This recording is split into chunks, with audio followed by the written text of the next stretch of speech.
আসসালামু আলাইকুম সবাইকে, ঈদ মোবারক। আজকে তো ঈদ, আর ঈদের দিন তো ভীষণ ব্যস্ততার, তো এর মাঝে ভিডিও একটু নিয়েছি, খুবই সামান্য একটু ভিডিও। একে একে মাংসগুলো চলে আসছে আমাদের ঢাকায়, তো বুঝতে পারছেন যে গ্যারেজে কোরবানি করা হয়, আর তারপর হচ্ছে মাংসগুলোকে কেটে উপরে নিয়ে আসা হয়। এখন এইগুলো অনেক কাজ বাকি আছে। এখন মাংসগুলোকে ভাগ করতে হবে। আমরা সব সময় 3 ভাগ করি এবং 1 ভাগ বিতরণ করি। যেটা মিসকিনের ভাগ সেটা আমরা অবশ্যই বিতরণ করি, আর আত্মীয় স্বজনের ভাগটা রেখে দেওয়া হয়, কারণ হচ্ছে আত্মীয়রা বাসায় আসে, খায়, আর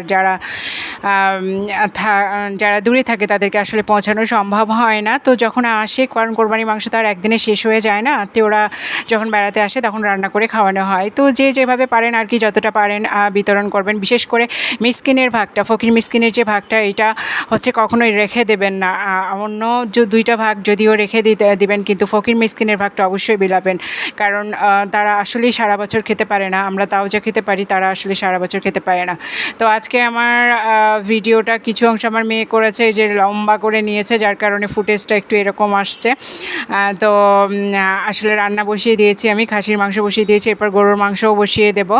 আর কোরবানির মাংস অবশ্যই মশলা কষিয়ে রান্না করা হয় না, সব মশলা কিন্তু মাংসর উপরে দিয়ে ভালো করে নেড়েচেড়ে বসায় দিতে হয়, এবং কোনো রকম পানি দেওয়ার দরকার নেই, এমনিতেই পানি চলে আসবে। আর এই যে আমার ভুঁড়িটাও ক্লিন করা হয়ে গিয়েছে, আমার নিচে বোয়া ছিল, বোয়াদেরকে দিয়ে আমি ভুঁড়ি ক্লিন করে নিয়েছি, আর একটু হলুদ দিয়ে ফুটিয়ে নিলাম, এখন পানি ঝরিয়ে নিলাম। এর আরও কাজ বাকি আছে।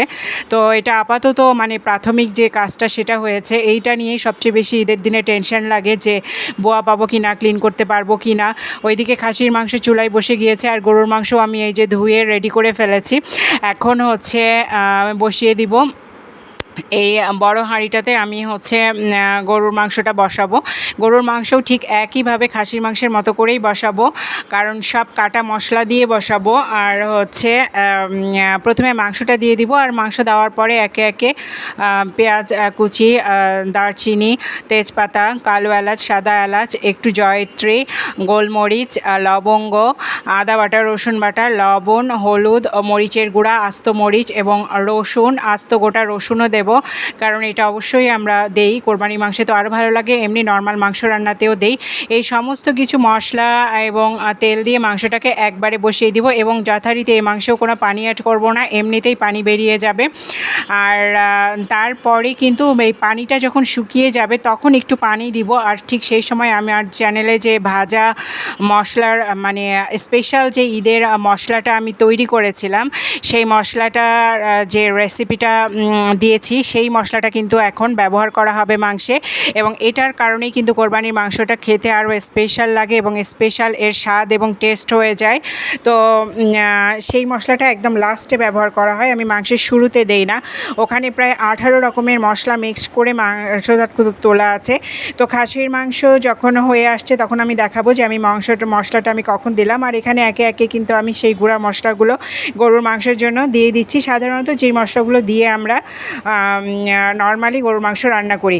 তবে একটা জিনিস কি জানেন, কোরবানির মাংস আপনারা যেভাবেই রান্না করেন না কেন, খেতে অনেক ভালো লাগে, মানে আল্লাহর রহমত থাকে এখানে। এবং যখন আপনি আসলে মাংস বিতরণ করবেন তখনই আসলে আপনার অনেক মানে এক ধরনের আত্মিক সুখ লাগবে, যে এই মাংসটা আপনি একা খাচ্ছেন না, অনেক মানুষের মুখেই আজ মাংস, এবং সব ঘরে ঘরে আজকে মাংস হবে। এটাই হচ্ছে ঈদের আনন্দ, এই স্যাক্রিফাইসটাই, ত্যাগটা আমরা যে করি, এটাই ঈদের মানে সবচেয়ে বড় মাহাত্ম্য।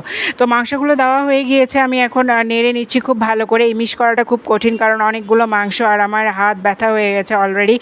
তো সকালে আমি চিকেন ফ্রাই করেছিলাম, তো সেখান থেকে কিছু তেল বেঁচে গিয়েছিল, ভাবলাম এই তেলটা অ্যাড করে দিই, তো এখানে তেল অ্যাড করে দিলাম। আর নর্মালি তো আমি সরিষার তেল দিই, আর সঙ্গে আমি কিছু সরিষার তেলও দিয়ে দিলাম। এবার শুধু মিশ করার পালা, খুব ভালো করে এটা মিশ করে নেব, নিয়ে একটু ধীরে ধীরে চুলায় বসিয়ে দিয়ে রেখে দেব।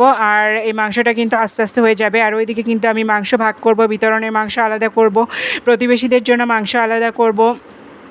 তো এভাবেই আর কি মানে চলতে থাকবে। আর সকালেও যথারীতি অনেক কাজ ছিল, যেমন সেমাই করতে হয়েছে, চটপটি করেছি, চিকেন ফ্রাই করেছি, আর অনেক কিছু করার কথা ছিল, কিন্তু দেখা যাচ্ছে যে শেষ পর্যন্ত আর করা হয়ে ওঠেনি, কারণ হচ্ছে মনে হলো যে আর কেউ খাবে না।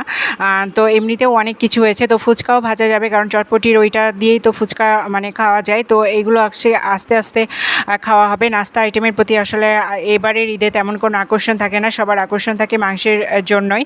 তো মাংসটা খুব ভালোভাবে নাড়ছি। এটা মশলাটা খুব ভালোভাবে মিশ হয়ে যাওয়াটা খুবই জরুরি। আর এইবার ঢেকে দিলাম। তো ঢেকে দেওয়ার পরে দেখেন পানি ছেড়ে আসছে। এরপরে এই যে মাংসের টুকরোগুলোও কিন্তু বড় বড়, কোরবানির মাংসের টুকরা সবসময় একটু বড় হয়। আর এখন এটা ঢেকে দিলাম। আর খাসির মাংসটাকে আমি আর একটু মানে নেড়ে দিব। আর এই যে খাসির মাংসে ঝোল দেওয়া হয়ে গিয়েছে, এই যে আমার মশলাগুলো আমি যেগুলো তৈরি করে রেখেছিলাম সেটা আমি আমার কাবার্ডে রেখে দিয়েছি। তো সেখান থেকে নিয়ে নিলাম একটা পট বের করে। তো যেই পটটা আমি বের করে নিয়েছি সেটা থেকেই আমি হচ্ছে এখন খাসির মাংসে দিয়ে দেব। বেশ খানিকটা অ্যাড করে দিব। এটা অ্যাড করা মাত্রই মাংসের স্বাদ, ফ্লেভার এবং গন্ধ সব কিছুই চেঞ্জ হয়ে যাবে, রঙটাও চেঞ্জ হয়ে যাবে। তো এখানে বেশ কিছুটা মশলা এখন দিয়ে দিব। আর এই যে দেখেন খাসির মাংসের গোটা রসুন, আমরা গরু খাসি দুইটা মাংসে গোটা রসুন অ্যাড করি। তো এটা খেতে আসলে অনেক ভালো লাগে। দেখেন মাংস দেওয়ার মশলাটা দেওয়ার সঙ্গে সঙ্গে কালারটাও চেঞ্জ হয়ে আসতেছে এবং অনেক সুগন্ধ ছড়াচ্ছে।